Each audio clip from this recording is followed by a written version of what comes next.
siz bu yerga qanday kelib qoldingiz? Shem xonim, bu siz kelishingiz kerak bo'lgan joy emas. Sizni xushmuomalalik bilan ogohlantiryapman. Sizlar kimsizlar? Siz bizni bilmaysiz, lekin biz sizni qanday odamligingizni juda ham yaxshi bilamiz.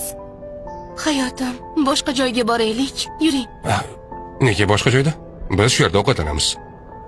Men senga kafega olib boraman degandim-ku. Shoshma. Qiziq, bu odamning ovozi juda tanish menga. Esingiz joyidami? Agar kafega bormoqchi bo'lsangiz, o'zingizning mahallangizga borib ovqatlaning. Bu yerga kelishga qanday hadingiz sig'di?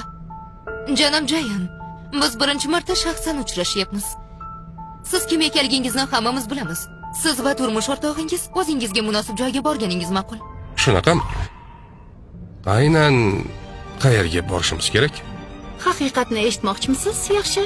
Kambag'allar o'ziga munosib joylarga borish kerak. Siz bu yerda bu restoranda bo'lishga loyiq emassiz. So'xonim, chegaradan chiqyapsiz. Biz ketamiz. Hayotim, uning so'zlariga e'tibor bermang. Biz kambag'almiz, lekin irodasiz emasmiz. Qani yuring. Qayerga ketayotgandingiz, ha?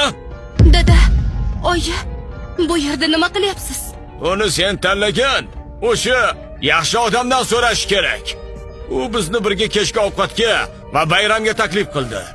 Ammo oxirida bizni rahbarlar kechasiga olib keldi. Bunday odam oilamizga kulfat keltiradi. Nimani kutyapsan? Oying bilan tez uyga ket. Qani bo'l, onang bilan ket. Dada, shuncha odam bor. Janchangga biroz vaqt bering. Vaqtmi? U allaqachon o'z nomini sharmanda qilgan. Bo'ldi, ketamiz. Qani yur, yur. Siz shunchaki ketasizmi? Men uni noqonuniy faoliyat bilan shug'ullanuvchi shubhali dehqon ekanini payqadim. Seoli, senga 10 soniya vaqt beraman. Odamlaringni bu yerdan olib ket. Siz